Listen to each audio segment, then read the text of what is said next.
Welcome back to the morning show here on Arise News. There is a rising tide of entrepreneurship sweeping across Africa, and the youth are riding it vigorously. A growing number of young Africans are not just content waiting around to climb up the career ladder, but setting it out to write their own destinies by creating their own businesses.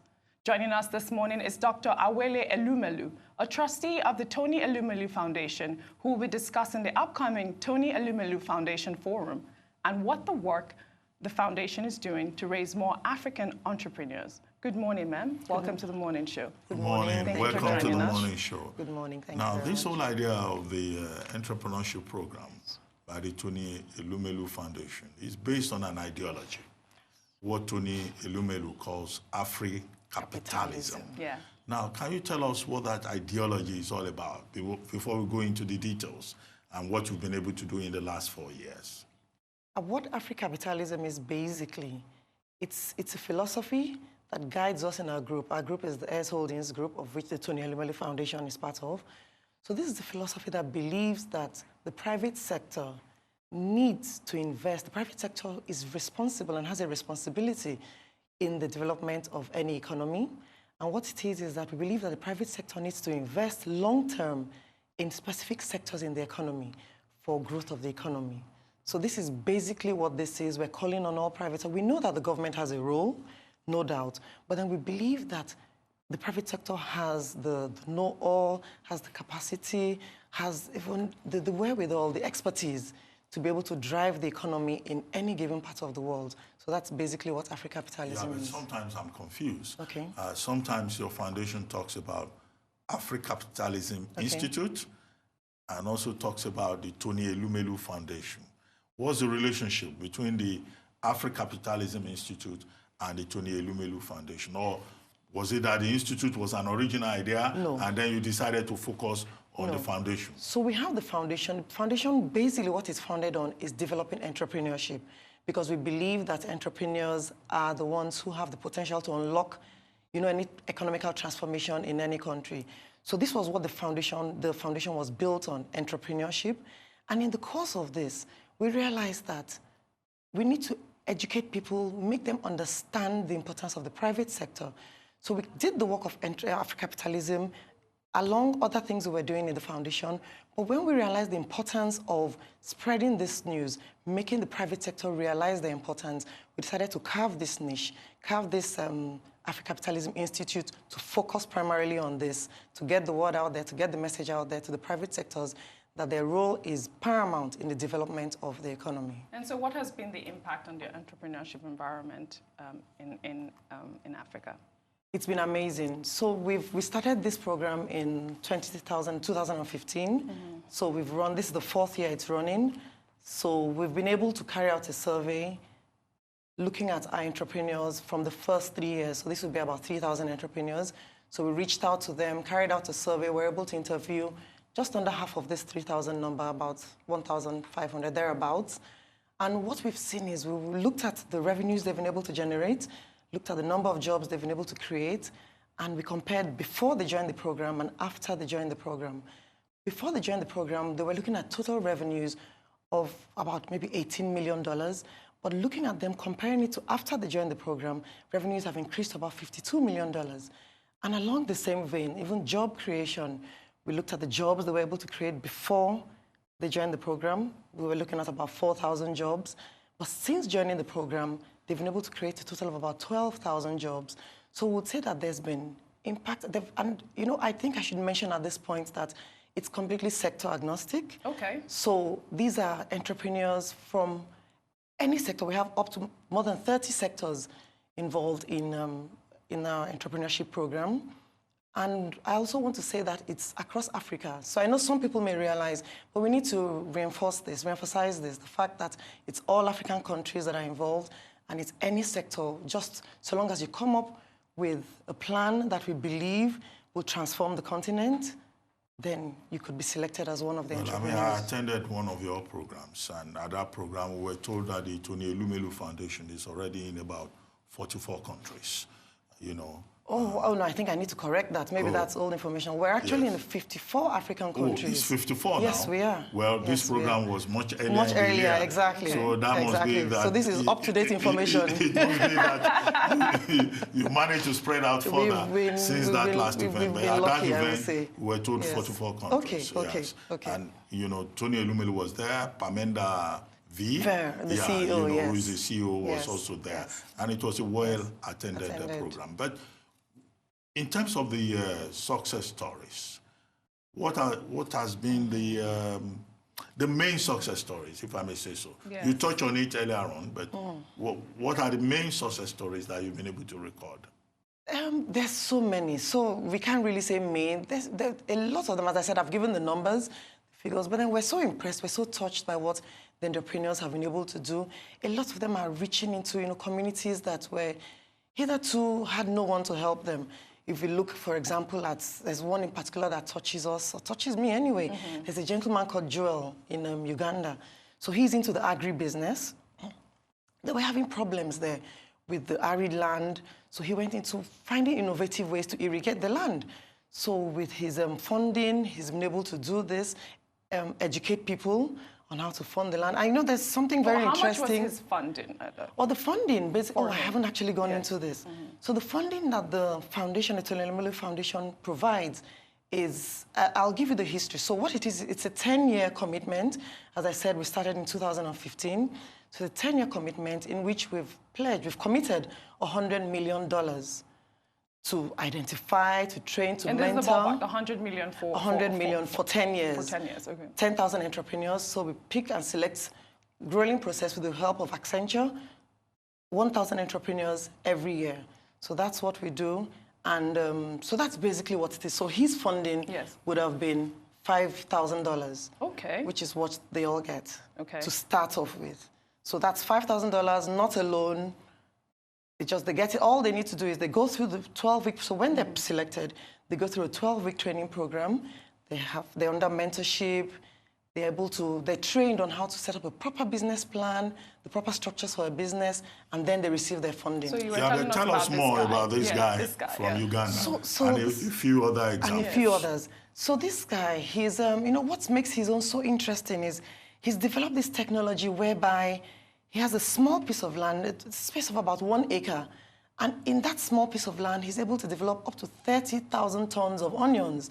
So, and he's trained hundreds, 300, 400 other people along these lines. And so he's really promoting and developing the agribusiness in his country. So if I were to come a bit closer to home, we have someone called Nkem Okocha. Her business is called Mama Money. So what she does is she's been able to reach... she was at the event that was she? Yes. She's been able to reach the women at the grassroots level, at the base of the pyramid. So she gets to these poor women, she's able to train them in vocational skills. She provides access to loans for them. So far, she's been able to do this for at least train about 4,000 women. About 90% of them have been able to start up their businesses, and there's a 99% repayment of these loans. So she's structured it in such a way that they're able to access this loan, she's able to attract investors, and she has the whole thing running perfectly. So those are just some examples of some of the entrepreneurs you talked about funding earlier on. Yes. I mean, Tony Elumelu defines Afro-capitalism as a bridge between capitalism and philanthropy. Okay? I'm just trying to simplify it. Now, how much funding comes from Heirs Holdings and your partners? Recently, Red Cross bought into the vision. So how much funding do you get from outside in terms of support? So in total, we have about 4,400 plus entrepreneurs who have benefited from the program. 4,000 have been directly from the foundation, and then the other 470 have been through our partners. You mentioned the Red Cross. They came on board a couple of years ago, and they committed $100 million to train 200 entrepreneurs, to train and fund 200 entrepreneurs. In the same vein, we had the UNDP as well. They come on board, they committed $200,000. Wow. We have another development agency in Germany. They did 1,000 euros. So with this, we're able to help a further 210 or so entrepreneurs.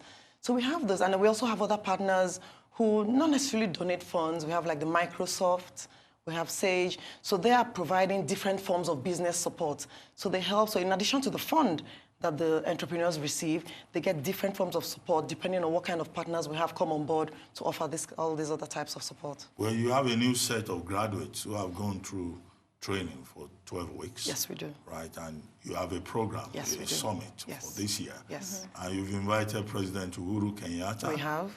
President Nana Akufo-Addo. Yes, we have. I looked at that list. I don't see you inviting anybody from Nigeria. So is that deliberate? And why Kenyatta and why Nana Akufo-Addo? You know, the foundation it's based in Nigeria, but it's Africa focused. In the past, we've had Nigerian presidents. We've had President Obasanjo come.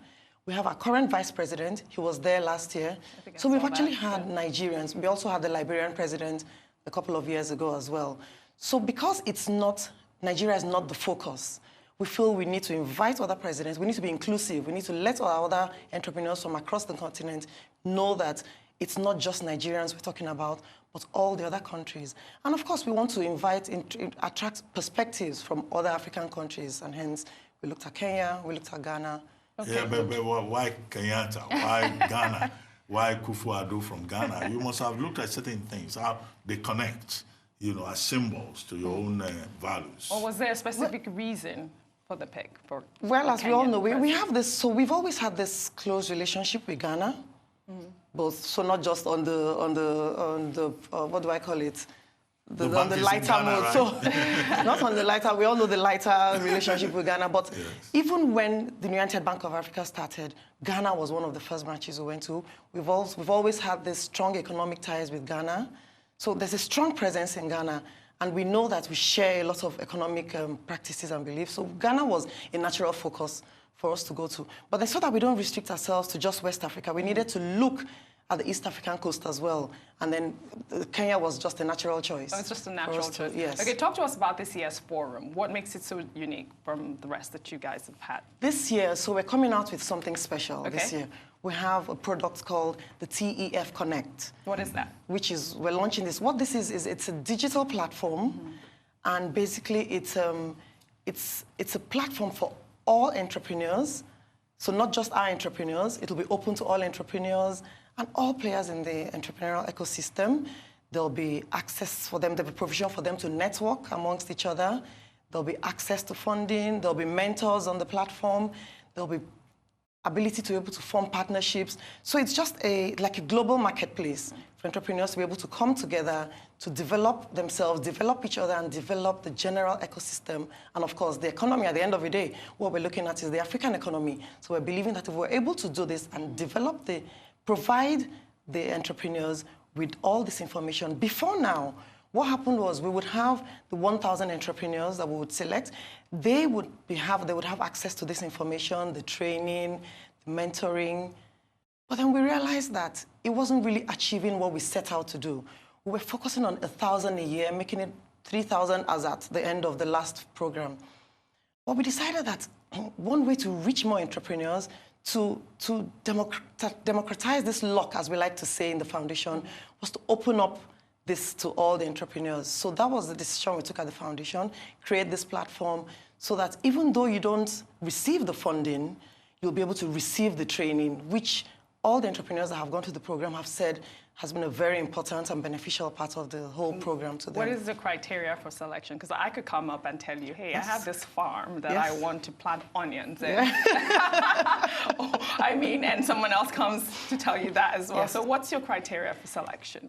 So first of all we need, for you to apply, you need to be more than 18 years old, which I'm not sure you are, but I would think. No, actually, she looks younger than I know. 18. I'm 16, Dr. Abati. Just kidding. Okay. So you need to be more than 18, and then you apply. It's a whole process. It's rigorous, I won't tell a lie. But then we shortlisted the support or the help of Accenture. So they have that responsibility. They go through thousands. So in the first year, we had just 20,000 applications, and it has grown each year. The following year was about 40-something thousand, then 90-something. This year, we had 151,000 applications. So they have that responsibility to go through and screen and shortlist. We wanted to ensure that there was transparency. We didn't want to be the ones Oh, I see. going through and selecting. So they have that responsibility. They go through the shortlist, they come and they present to us, and we see what... Your event with President Macron of France, I mean, that was a big hit. It was. I mean, I thought it was the biggest moment of the Awele Elumelu Foundation. Are we looking forward to something like that this time around? Or? Oh, yes. Oh, yes, we believe it will be, because we're planning for it to be, which is why, again, in addition, so he was the president from the West, but then we've brought it closer to home.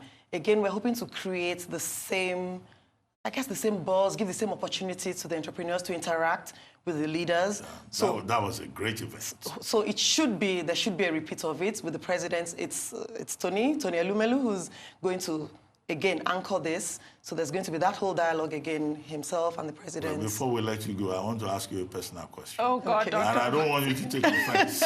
You don't want me to dodge the answer as well? That's a good one. Yeah.